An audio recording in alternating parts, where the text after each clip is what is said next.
Assalamualaikum warahmatullahi wabarakatuh. Waalaikumsalam warahmatullahi wabarakatuh. Waalaikumsalam warahmatullahi wabarakatuh. Waalaikumsalam warahmatullahi wabarakatuh. Waalaikumsalam warahmatullahi wabarakatuh. Selamat pagi anak-anak. Pagi Bapak. Bagaimana kabarnya? Sehat, alhamdulillah. Mana ini? Alhamdulillah sehat, Pak. Sehat, Pak. Sehat Pak Bayu, Mas Bayu.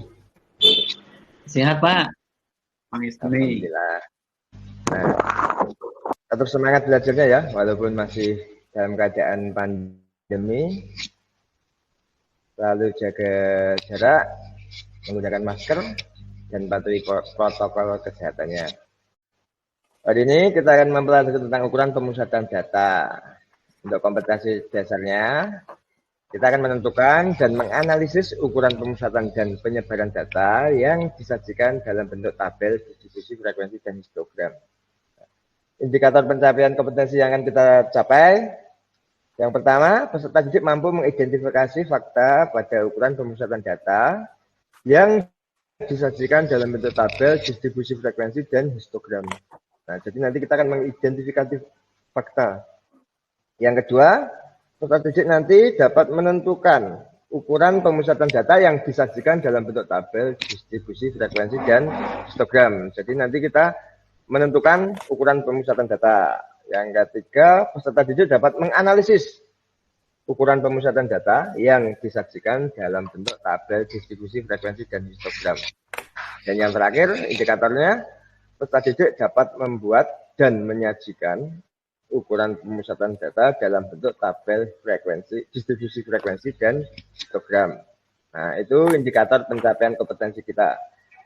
Sedangkan untuk tujuan pembelajaran kita hari ini, nah, setelah kita mengikuti kegiatan pembelajaran 1, diharapkan peserta didik mampu menentukan ukuran pemusatan, yaitu min, median, modus, dan median, baik data tunggal maupun data berkelompok, serta menggunakannya untuk menyelesaikan masalah. Nah, itu tujuan pembelajaran kita hari ini. Nah, sekarang kita mulai dulu pembelajaran ini dengan berdoa. Semoga pembelajaran ini dapat berjalan dengan lancar dan mendapatkan manfaat yang baik. Nah, sekarang kita berdoa dulu biar semua yang sudah lupa-lupa itu jadi ingat kembali. Menurut agama dan kepercayaan, berdoa mulai. Selesai. Ada yang nggak masuk? Mbak Natalia ada?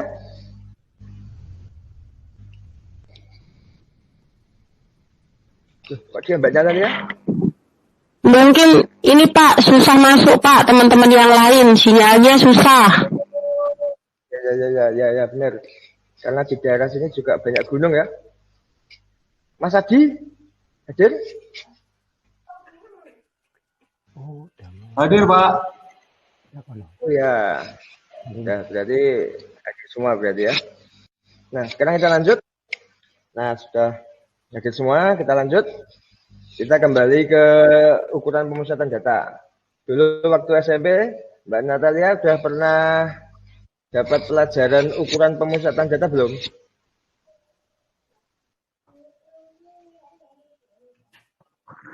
Oh, Mbak Natalia lagi kemana ini?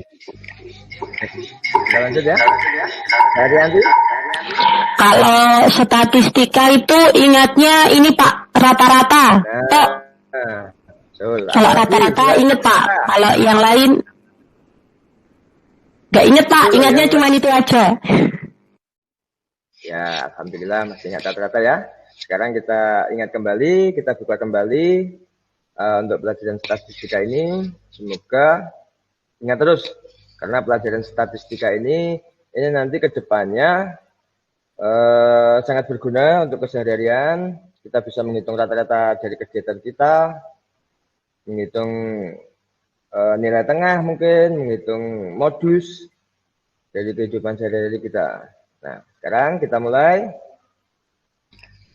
Untuk ukuran pemusatan data, itu nanti kita akan mempelajari tentang min, modus, dan median.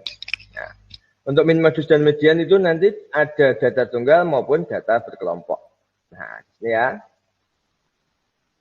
Untuk materi pelajaran, nilai statistika yang dapat menggambarkan keadaan suatu data antara lain adalah min atau rataan hitung, modus, dan median dengan menyatakan ukuran pemusatan data. Nah, seperti ini ya, rataan hitung. Yang pertama, rataan hitung atau biasanya dikatakan min. Nah, ini yang sudah kalian pelajari di SMP, yaitu rataan hitung min pada data tunggal. Nah, rumusnya ini ya. Min biasa dilambangkan dengan X bar sama dengan sigma X1 per N. Atau biasa kalau dalam bahasa, jumlah semua nilai dibagi banyak data. Nah, itu rumus menentukan rataan hitung data tunggal. Kalian bisa simak nih. Contoh soal 1. Adalah rata-rata ulangan matematika dari 40 siswa tersebut. Nah, sesuai dengan rumus rataan tunggal tadi, yaitu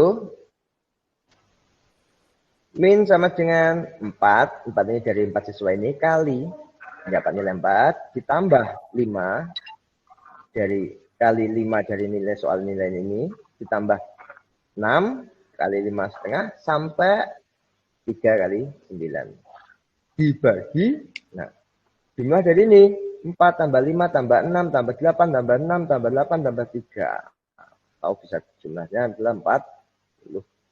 Jadi ketemu 255 per 40 sama dengan 6,375. Itu nilai rata-rata dari ulangan matematika 40 siswa tersebut. Nah, nggak bingung ya? Kalau nggak ada masalah kita lanjut untuk rataan hitung atau min pada data berkelompok. Nah, di sini rataan hitung untuk data berkelompok. Rumus rataan hitung atau min data berkelompok, yaitu rumusnya X bar sama dengan sigma F kali X dibagi sigma F. Nah, dengan keterangan bahwa XI itu adalah titik tengah kelas interval ke I, FI itu adalah frekuensi dari tiap interval atau interval ke I, dan K itu adalah banyaknya kelas interval.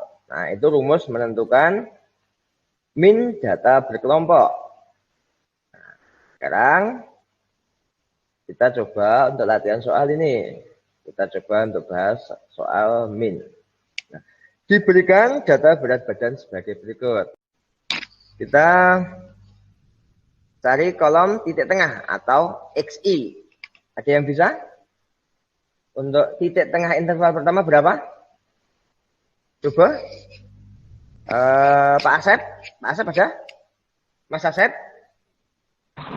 Ada, Pak. Titik tengah interval pertama berapa Mas Asep ini? Titik tengahnya 40, 41, 45, Pak. Oh, 45. Gini ya, saya jelaskan ya. Dalam menentukan titik tengah untuk data berkelompok itu bisa dengan terus. Nah, ini 40 ditambah 49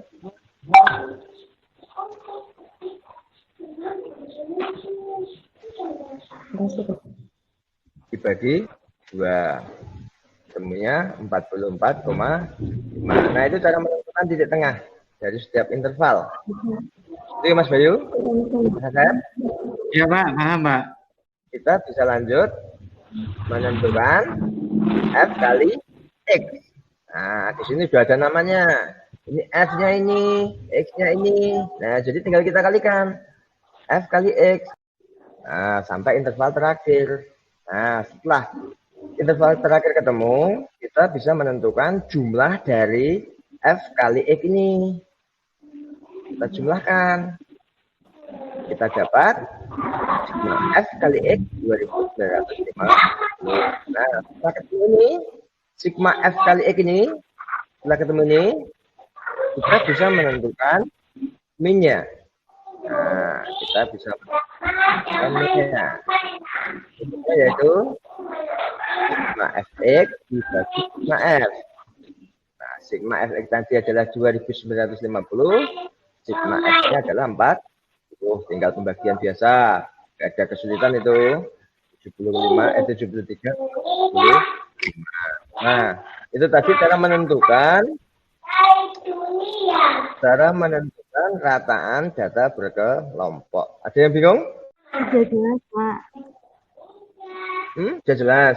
Ya. Pak. Sekarang setelah ini kalian bisa masuk ke Google Classroom, kalian pelajari, kalian pahami materi yang sudah saya berikan di situ. Saya sudah kasih modul dan juga LKPD-nya untuk kalian nanti berdiskusi.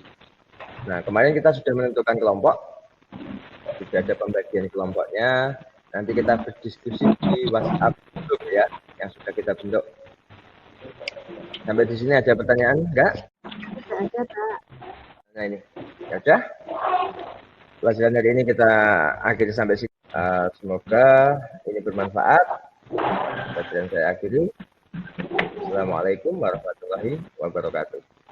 Waalaikumsalam warahmatullahi wabarakatuh.